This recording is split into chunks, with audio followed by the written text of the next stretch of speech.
ثانی۔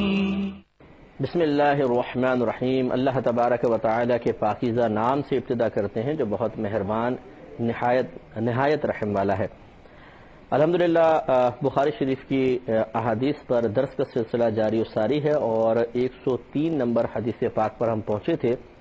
جس کا عنوان امام بخاری رحمۃ اللہ علیہ نے یہ قائم فرمایا ہے کہ اس شخص کا باپ کہ جو کسی سے بات کو سنے، جب مکمل سمجھ میں نہ آئے تو اس سے رجوع کرے تاکہ اچھی طرح اس بات کی تہ تک پہنچ جائے۔ اس کے تحت حضرت ابن ابی ملیکہ رضی اللہ تعالی عنہ سے مروی ایک حدیث پاک بیان کی گئی۔ وہ کہتے ہیں کہ سیدہ عائشہ صدیقہ رضی اللہ تعالی عنہا کی عادت تھی کہ جب آپ کسی سے بھی کوئی بات سنتی اور آپ کو مکمل طور پہ سمجھ میں نہ آتی تو آپ ضرور کویسچنز کیا کرتی تھیں، جیسے کہ اس حدیث میں آپ نے پچھلے پروگرام میں سنی لیا کہ انہوں نے نبی کریم صلی اللہ علیہ وسلم کی ایک بات سن کر بھی کویسچن کیا تھا، اور میں اسی پر آپ کو سمجھانا چاہ رہا تھا عوام کی قلبی تشفی کے لیے، اور یہ بہت ضروری ہے کہ آپ اس بات کو سمجھ لیں تو انشاءاللہ بہت سارے وساوس آپ کے ذہن سے دور ہو جائیں گے کہ سوال دو طرح کے لوگ کرتے ہیں۔ ایک ایسے ہوتے ہیں کہ جن کے ذہن میں پہلے سے کچھ معلومات ہوتی ہیں، جب وہ ایک بات کو سنتے ہیں تو انہیں اپنی اس معلومات میں، سابقہ معلومات میں اور اس جو سامنے سے ابھی بات آ رہی ہے اس میں ٹکراؤ محسوس ہوتا ہے، اور وہ تشفی کے لیے کویسچن کر لیتے ہیں، اور پھر جب سامنے والا ان کو سمجھاتا ہے تو مطمئن ہو جاتے ہیں۔ اور ایک عوام کا بڑا طبقہ ایسا ہے، اور یہ بہت کثیر تعداد میں ہے، کہ جن کو دین کی الف بے بھی معلوم نہیں ہے۔ بہت ہی معذرت کے ساتھ کوئی ناراض نہ ہو اس بات پر، ہم بھی انہی میں شامل تھے، پھر اللہ تبارک و تعالی نے توفیق دی تو علم تھوڑا بہت حاصل ہوا، ورنہ ہم بھی ایسے ہی لوگوں میں شامل تھے کہ دین کی الف بے بھی ہم نے نہیں سیکھی ہوئی تھی۔ اور اس کا ثبوت عموماً لوگ دے بھی دیتے ہیں، ایسے سے نماز کے کویسچن کرتے ہیں، اور اس عمر کے اس اسٹیج میں آ کے کرتے ہیں کہ حیرت ہوتی ہے کہ یہ ابھی تک نماز پڑھ کیسے رہے تھے۔ تو میں یہ نہیں کہہ رہا ہوں کہ آپ کویسچن نہ کریں، کوئی بھی یہ شرم محسوس نہ کرے سیکھنے میں، سیکھے ضرور، لیکن میں جس سوال کے بارے میں عرض کرنا چاہتا ہوں وہ سوال ہے کہ جو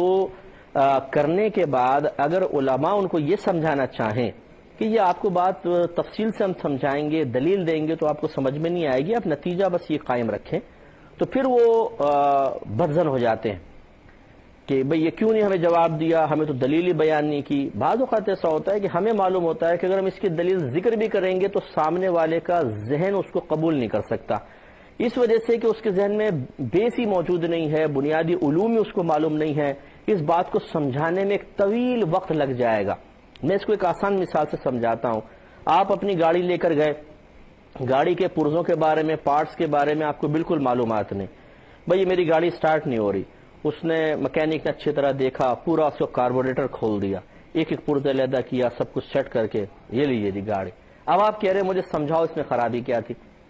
اب وہ آپ کو سطحی سے بتاتا ہے، بولتے ہیں مجھے سمجھ میں نہیں آ رہی، پورے ڈیپلی سمجھاؤ، ایک ایک چیز کے بارے میں بتاؤ تاکہ مجھے قلبی تشفی ہو جائے۔ اب اس کا مطلب ہے کہ پہلے تو وہ ہر پارٹ کو کھول کر آپ کو دکھائے بھئی اس کو یہ کہتے ہیں، اسے یہ کہتے ہیں، اسے یہ کہتے ہیں، یہ یوں ہو جاتا ہے تو یہ خرابی پیدا ہوتی ہے، تو یہ خرابی پیدا ہوتی ہے، اور آپ کے اندر گاڑی میں اس وجہ سے یہ خرابی پیدا ہے، اس کے علاج یہ ہے۔ آپ خود سوچئے کہ جب وہ ایک ایسے شخص کو جس نے کبھی بھی پرزوں کے بارے میں کچھ نہیں پڑھا، نہیں سنا، نہ معلومات ہے، یہ سمجھانا چاہے گا کتنا وقت لگے گا؟ اور کیا سامنے والا ایک ہی نشست میں جس کو الف بے بھی مطلب پارٹس وغیرہ کے بارے میں نہیں آتی تھی، کیا وہ پوری بات سمجھ لے گا؟ ایسے ہی مسئلہ ہوتا ہے کہ بعض اوقات علماء خود یہ نہیں چاہتے ہیں کہ سامنے والے کے ذہن کو انتشار میں یا پریشانی میں مبتلا کیا جائے، تو وہ قرآن و حدیث کا نتیجہ نکال کے بتاتے ہیں۔ اسی لیے اللہ تبارک و تعالی نے قرآن عظیم میں فرمایا فَاسْأَلُوا أَهْلَ الذِّكْرِ إِن كُنتُمْ لَا تَعْلَمُونَ، اگر تم نہیں جانتے ہو تو اہل علم سے سوال کرو۔ تو یہ دیکھیں عوام الناس کو مکلف نہیں بنایا قرآن یا حدیث کا، آپ سوال کریں، معلوم آپ نے کیا، جواب مل گیا، بس کافی سمجھیے، لیکن آپ سوال اسی سے کریں کہ جس کو واقعی آپ یہ سمجھتے ہیں کہ جواب دینے کی اہلیت رکھتا ہے۔ اچھے مستند علماء سے آپ رجوع کریں، کوشش کریں ان کو اگر وقت ان سے مل جائے تو ضرور آپ ان سے معلوم کریں، لیکن زیادہ بحث میں نہ پڑیں۔ اور اگر سامنے والا اسی قسم کی کسی صحیح مصلحت کی بنا پر آپ کو دلیل کے ساتھ جواب نہ دینا چاہے تو اس سے بدظن نہ ہو کہ یار ہمیں تو سمجھایا نہیں، دلیل کے ساتھ ہم نہیں مانتے ہیں۔ نہیں، ہو سکتا ہے آپ کو دلیل سمجھ میں نہ آئے، جیسے پچھلے پروگرام کے لاسٹ میں آپ کو سمجھا رہا تھا کہ قرآن کی اگر ایک آیت آپ کے سامنے آئے گی تو ضروری نہیں ہے کہ قرآن کی اس آیت سے ایک دم سیدھا سیدھا مسئلہ نکل رہا ہو، بڑی پیچیدگیاں ہوتی ہیں، علماء اپنی پوری پوری زندگیاں لگا چکے ہیں ان مسائل کے اندر، تب کہیں جا کر وہ قرآن و حدیث سے صحیح اکتساب فیض کرنے میں کامیاب ہوئے ہیں۔ اور خود یہ حدیث بھی اس بات پر گواہ ہے کہ سیدہ عائشہ صدیقہ رضی اللہ تعالیٰ عنہ جو صحابیہ بھی ہیں، بہت بڑی مجتہدہ ہیں، نبی کریم صلی اللہ علیہ وسلم سے براہ راست علم حاصل کر رہی ہیں، لیکن پھر بھی آپ کو کچھ ایک ڈاؤٹ محسوس ہوا تو آپ نے سرکار کی بارگاہ میں عرض کر دیا۔ اس کا مطلب یہ ہوا قرآن و حدیث اگر بالکل سیدھا سیدھا ہوتا، بالکل آرام سے سمجھ میں آنے والا ہوتا تو سیدہ عائشہ صدیقہ رضی اللہ تعالیٰ عنہ کبھی بھی سوال نہ کرتی۔ اس سے وہ لوگ بھی ذرا درس حاصل کریں جو آج قرآن ہاتھ میں اٹھائے ہوئے، نہ ان کو دین کے الف پتہ ہے نہ بے پتہ ہے بیچارے، اور وہ بولتے ہیں جی ترجمہ قرآن پڑھیں اور خود بخود قرآن کو سمجھیں۔ بالکل غلط۔ اگر قرآن خود بخود سمجھ میں آ جاتا تو سیدہ عائشہ صدیقہ رضی اللہ تعالی عنہا کا قرآن کی اس آیت کے ظاہر سے استدلال کرنا نبی کریم صلی اللہ علیہ وسلم رد نہ فرماتے کہ عائشہ تمہیں سے سمجھ میں نہیں آیا، اصل مسئلہ یہ اللہ تعالیٰ بیان فرمانا چاہتا ہے۔ تو جب ہماری اور آپ کی والدہ مجتہدہ صحابیہ نبی کریم صلی اللہ علیہ وسلم کی باقاعدہ طویل عرصے تک صحبت میں رہنے والی خاتون ایک قرآن کی آیت کا جو عربی اللسان بھی ہیں، صرف ترجمہ نہیں پڑھا آپ نے، آپ تو عربی اللسان عورت ہیں، وہ قرآن پاک کی آیت کو صحیح نہ سمجھ سکیں تو آج 15ویں صدی ہجری کے اندر اسکول کالج کے لڑکے لڑکیاں اور ایسے لوگ کہ جنہوں نے نہ کوئی علوم پڑھے ہیں دینی نہ کچھ، وہ قرآن کا ترجمہ ہاتھ میں لے کے کہہ رہے ہیں ہم آپ کو قرآن سمجھاتے ہیں۔ اسی سے آپ ان کے قول کی سطحی حیثیت کا اندازہ کر لیجئے، اور جو اپنے آپ کو ان کے حوالے کرنے کے لیے تیار ہیں ان کی میں کہتا ہوں کہ نادانی کا کیا عالم ہے کہ ایسے اپنے دین کا معاملہ، اپنے ایمان کا معاملہ، اپنی آخرت کا معاملہ ایسے لوگوں کے سپرد کرنا بہت خطرناک ہے۔ تو اس لیے صحیح مستند علماء کی طرف رجوع کریں۔ اب خلاصے کلام کی طرف میں آ رہا ہوں، اور ان سے آپ مسائل معلوم کریں۔ ہاں، دلیل طلب کرنا آپ کا حق ہے، وہ یہ کس دلیل سے ثابت ہے، اگر وہ جواب میں دے دیتے ہیں دلیل تو ٹھیک، لیکن اگر کہتے ہیں کہ یہ ذرا پیچیدگی ہے اس کے اندر، آپ بس مسئلہ معلوم کر لیں اتنا کافی ہے، تو بحث نہ کریں۔ اور میں نے پہلے آپ کو کہا کہ سامنے شخصیت کا ایسا انتخاب کریں کہ آپ کا دل ان کے علم پر مطمئن ہو، تو پھر آپ بس اطمینان کے ساتھ اس علم کو حاصل کر لیجئے، یہ کافی ہے۔ لیکن ایسا نہ کیجیے گا کہ بحث میں لگ جائیں خاص اچھے مستند علماء کے ساتھ، یا اگر وہ کوئی بات بیان کرتے ہیں قرآن و حدیث کا نچوڑ، تو صرف اس وجہ سے کہ جی میں نے دلیل مجھے نہیں بیان کی گئی میں اس کو لیتا ہی نہیں ہوں، یہ غلط ہوگا، کیونکہ ان کا قول ہی آپ کے لیے کافی ہے۔ جب یہ آپ کو بتا رہے ایک نتیجہ تو وہی کافی ہے۔ ہاں، اس کے برعکس بعض اوقات ایسا بھی ہوگا کہ ایک آدمی قرآن سے آپ کو دلیل پیش کر رہا ہے، حدیث سے غلط پیش کر رہا ہوگا، اگر وہ صاحب علم نہیں ہے تو معلوم یہ ہوا کہ دلیل واقعی دلیل ہے، اس کے لیے بھی ایک علم درکار ہے، ٹھیک ہے نا۔ تو اس لیے ہم آپ کو یہ سمجھانا چاہ رہے ہیں کہ آپ اگر کسی عام سے آدمی سے جا کر مسئلہ معلوم کریں، وہ اگر دلیل سے بھی بعض اوقات آپ کو بیان کرے گا تو یہ کیا یقین کہ واقعی یہ اس مسئلے کے لیے دلیل بننے کی صلاحیت رکھتی ہے، کیونکہ ہمیں تو کچھ پتہ نہیں ہوتا، نہ ترجمہ آتا نہ کچھ، جیسا سامنے کہہ رہا ہے مان رہے۔ اس لیے ہم نے آپ کو عرض کیا کہ اچھے علماء کو آپ تلاش کریں اور ان سے آپ رجوع کریں، یہ بہتر ہے، اور جب وہ جواب دیں تو اس کو غنیمت جانیں، مسئلہ صحیح معلوم کریں، بس دلائل کی طرف آپ اتنی توجہ نہ کریں۔ ہاں، اگر آپ دلیل مانگتے ہیں وہ نہ دیں تو تذبذب کے عالم میں مبتلا نہ ہو، تذبذب میں مبتلا نہ ہو، ان سے اکتساب فیض کا سلسلہ جاری رکھیں۔ اب نبی کریم صلی اللہ علیہ وسلم نے فرمایا جس شخص سے حساب لیا گیا اس کو عذاب دیا جائے گا۔ سیدہ عائشہ صدیقہ رضی اللہ تعالی عنہا نے قرآن کی ایک آیت پڑھی ہوئی تھی تو فوراً وہ پیش کر دیا، صلی اللہ، قرآن تو کہہ رہا ہے کہ حساب بہت آسان ہوگا، آسانی سے لیا جائے گا، تو آسانی سے حساب تو ظاہر کر رہا ہے کہ عذاب نہیں ہوگا، اور آپ فرما رہے ہیں عذاب ہوگا۔ یہ گویا کہ کوئی نبی کریم صلی اللہ علیہ وسلم پہ اعتراض نہیں تھا، بلکہ یہ ایک علمی تشنگی آپ کو محسوس ہوئی۔ قرآن اور نبی کریم صلی اللہ علیہ وسلم کے فرمان میں بظاہر تعارض اور ٹکراؤ محسوس ہوا، تو اس ٹکراؤ کو ختم کرنے کے قصد و ارادے سے کہ یہ جو مجھے ظاہری طور پہ ٹکراؤ نظر آ رہا ہے حالانکہ نہیں ہونا چاہیے، کیونکہ نبی کریم صلی اللہ علیہ وسلم کا فرمان یہ وحی الہی کی ایک صورت ہے، اللہ تعالیٰ نے آپ کو جو بیان فرمایا وہ آپ لوگوں کے سامنے بیان کر رہے ہیں، تو یہ کیسے ہو سکتا ہے کہ دونوں چیزیں من جانب اللہ ہوں اور ان میں باہم ٹکراؤ ہو؟ تو آپ نے یا سرکار کی خدمت میں عرض کیا اور سرکار نے پھر اس کا جواب دیا، جیسے کہ پچھلے پروگرام میں ہوا۔ جواب کیا تھا؟ آپ نے فرمایا کہ عائشہ، اس جو اللہ نے فرمایا کہ حساب آسانی سے لیا جائے گا، اس سے مراد ہے حساب کا صرف پیش ہونا، کہ اتنی مخلوق کا حساب پیش ہونے میں کوئی اللہ تعالیٰ کو مشکل نہیں ہوگی، بالکل آسانی سے ہو جائے گا۔ لیکن یاد رکھو کہ میری جو بات ہے وہ اپنی جگہ پر ہے کہ جس کا حساب لے لیا گیا، جس سے جرح کر دی گئی، وہ ہلاک ہو جائے گا۔ اب اس کو ذرا دیکھیں، اس پہ مزید غور و تفکر کریں کہ سیدہ عائشہ صدیقہ رضی اللہ تعالی عنہا عالمہ تھیں، مجتہدہ تھیں، اور باقاعدہ ثابت ہے صحیح حدیثوں سے کہ صحابہ کرام علیہم رضوان پردے میں رہ کر سیدہ عائشہ صدیقہ رضی اللہ تعالی عنہا سے کویسچنز کرتے تھے اور آپ جواب بھی دیا کرتی تھیں۔ یہ نہیں تھا کہ کوئی مستقل سلسلہ تھا کہ روزانہ درس کر رہی ہیں، جب بھی کوئی ان کو ایسی حدیث ملتی تھی جو سیدہ عائشہ صدیقہ رضی اللہ تعالی عنہا سے مروی ہے تو وہ آ کے تشفی بھی کرتے تھے، کویسچنز بھی کر لیا کرتے تھے۔ اور آپ جیسے میں نے کہا کہ ایک مجتہدہ صحابیہ تھیں، یعنی آپ اپنے زمانے پر غور و تفکر کر کے مسائل میں تبدیلی کی اہلیت بھی رکھتی تھیں، جیسے کہ عمر فاروق رضی اللہ تعالیٰ عنہ کے دور مبارکہ میں عورتوں کو مسجد میں جماعت میں آنے سے روک دیا گیا، حالانکہ پہلے دور میں وہ آتی رہی تھیں۔ جب سیدہ عائشہ صدیقہ رضی اللہ تعالی عنہا سے اس کے بارے میں عرض کیا گیا تو آپ نے ارشاد فرمایا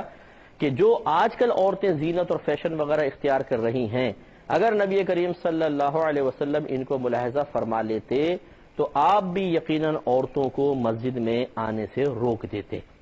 یہ ہے اجتہاد کہ نبی کریم کا واضح فرمان سامنے موجود، سرکار صلی اللہ علیہ وسلم نے اپنی حیات طیبہ میں ارشاد فرمایا کہ اپنی عورتوں کو مسجد میں آنے سے مت روکو، واضح فرمان۔ سیدہ عائشہ فرما رہی ہم روکیں گے، اب دیکھیں بظاہر ٹکراؤ ہے، لیکن آپ نے ایک اجتہاد کیا، غور و تفکر کیا اور اپنی رائے سے یہ بات بیان فرمائی کہ اگر میرے سرکار بھی آج کے دور میں ہوتے تو ہم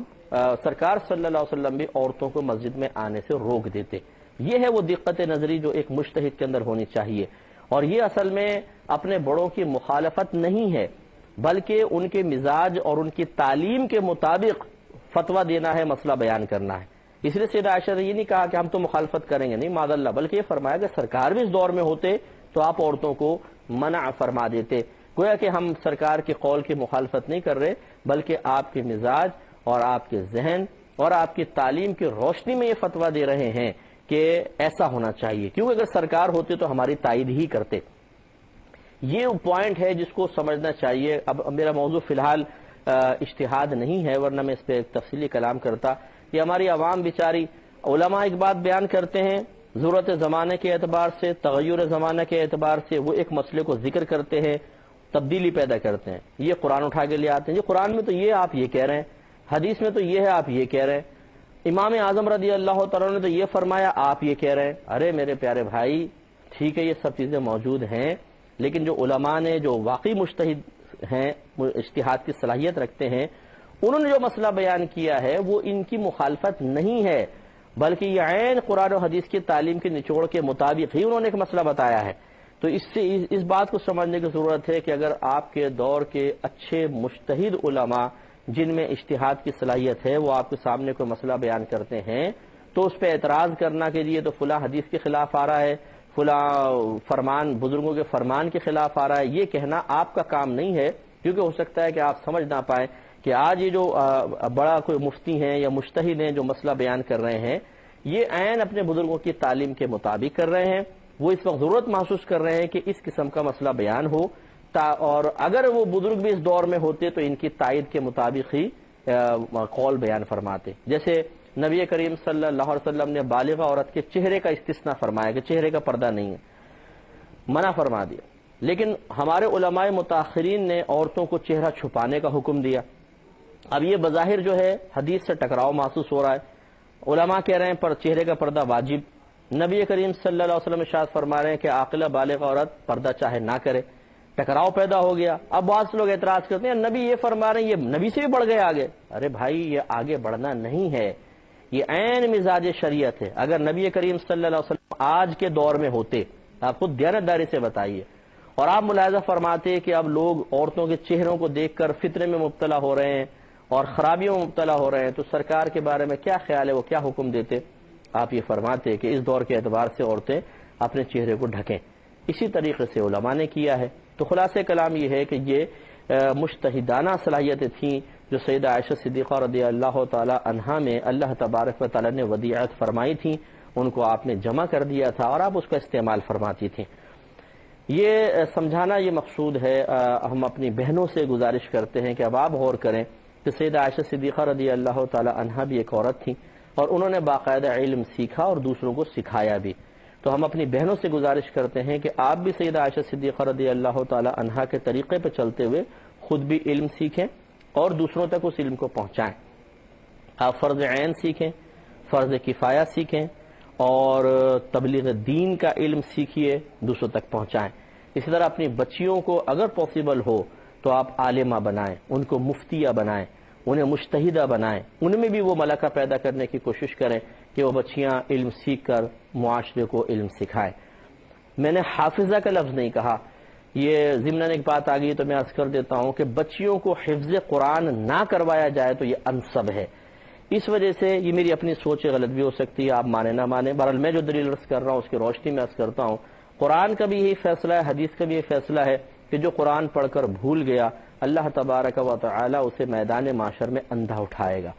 اور بزرگان دین نے فرمایا کہ یہ قرآن کی آیت اور حدیث کے ظاہر کو ہی اخذ کرنا چاہیے. یہ بھی صحیح ہے کہ جو قرآن کی آیتیں پڑھ کر بھول گیا اس کے ساتھ بھی یہ معاملہ ہوگا، جس نے قرآن حفظ کیا اور اس کو بھلا دیا اس کے ساتھ بھی ایسا ہی ہوگا. لہذا بچیوں کا معاملہ یہ ہوتا ہے کہ والدین شوق و ذوق میں بچیوں کو حافظہ تو بنا دیتے ہیں. اب قرآن نبی کریم صلی اللہ علیہ وسلم کے فرمان کے مطابق یاد شدہ قرآن ایسا ذہن سے بھاگتا ہے جیسے بدکے و اونٹ کی رسی کھل جائے تو وہ بھاگ جاتا ہے، اتنی تیزی سے نکلتا ہے. تو قرآن کو بار بار ریپیٹ کرنا پڑتا ہے تاکہ وہ ذہن میں محفوظ رہے. اب بچیوں کا معاملہ یہ ہوتا ہے کہ سب کو معلوم ہے کہ آگے ان بچیوں نے سسرال جانا ہے، شوہر کی ذمہ داریاں، پھر بچے پیدا ہو گئے تو بچوں کی ذمہ داریاں، پھر نہ معلوم وہاں پہ سسرال میں ماحول کیسا ملے. وہ تمام کیونکہ ہماری فیوچر پہ تو توجہ ہوتی نہیں. یہ سب سے بڑی ہماری مصیبت ہے ایشیائی لوگوں کی. آپ یورپ کنٹریز میں چلے جائیں، ہر ایک اپنی فیوچر پلاننگ کر رہا ہے آج سے 20 سال بعد کی، 15 سال بعد، 20 سال بعد تو وہ نگاہ رکھتے ہیں، بلکہ وہ تو 100 سال پہ نگاہ رکھتے ہیں. ہم نگاہ رکھتے ہیں پھپھو کی بیٹی حافظہ بن رہی ہے، میری کیوں نہیں بنے گی؟ ہم تو اپنی بیٹی کو حافظہ بنائیں گے، میرا شوق ہے، میرا ذہن ہے. آپ کا شوق ہے بچی کا مستقبل کیا ہوگا یہ سوچتے کہ زحمت ہی گوارا نہیں کرتے. اب بچیوں کو حافظہ بنا دیتے ہیں، حافظہ بنانے کے بعد اب بیٹا بھول جاؤ چاہے. اب وہ پہلے بات تو یہ کہ اسکول کالج جاتے ہی ہوئی سب بھول جاتے، پھر شادی بھی ہوئی سب قرآن نکل گیا، اپنی بچی کو آزمائش میں مبتلا کر دیا. اب اگر یہ میدان معاشر میں اندھی اٹھائی گئی تو آپ کا قرآن حفظ کروانے کا فائدہ کیا ہوا؟ اس لیے بہتر یہ ہے کہ بہرحال ہمارا مشورہ یہی ہے کہ بچیوں کو قرآن حفظ نہ کروایا جائے تو بہت بہتر ہے، یا اگر کروایا جائے تو پھر ان کو ایسا ماحول فراہم کیا جائے جس میں وہ اپنے قرآن کی حفاظت کر سکیں. لہذا گھر میں بھی ایسا ماحول دیں، پھر ان کی شادیاں بھی ایسے گھر کے اندر کریں کہ جہاں پر جا کے وہ اپنے حفظ قرآن کی حفاظت کر سکیں. اگر آپ نے ایسا نہیں کیا، بچی کو حفظ تو کروا دیا، پھر گھر کا ماحول ایسا نہ بنایا کہ وہ حفظ قرآن کی حفاظت کرے، یا ایسی جگہ ان کی شادی کر دی جہاں حفظ قرآن کی حفاظت ہو ہی نہیں سکتی ہے، تو یہ آپ نے گویا کہ ایک طرح سے ظلم کیا ہے اپنے بچیوں کے اوپر. یہ مناسب نہیں ہوگا، اس لیے توجہ کرنے کی ضرورت ہے. اچھا، اس کے بعد اس لیے میں نے کہا کہ عالمہ بنائیں، مفتیہ بنائیں، مجتہدہ بنائیں. پھر ہمارے ہاں اب یہ ہو رہا ہے کہ جو علم دین بچیاں سیکھ رہی ہیں، اکثر مدارس اور ادارے ایسے ہیں جن میں ان کا کورس سطحی قسم کا رکھا گیا ہے. 4 سالہ کورس ہے، اس میں اردو کی کتابیں رکھ دیں اور مطلب تھوڑا بہت عربی کی کتابیں بھی ہیں، تو اتنا زیادہ توجہ اس پہ نہیں ہوتی ہے، جس سے بچیاں مکمل طور پہ علم حاصل کر کے اپنے اندر بہت اچھی عالمانہ صلاحیت بیدار نہیں کر پا رہی. اس میں توجہ انشاءاللہ ضرور دلاؤں گا اور ایک گفتگو کرنا چاہوں گا، لیکن نیکسٹ پروگرام میں وآخر دعوانا ان الحمدللہ رب العالمین.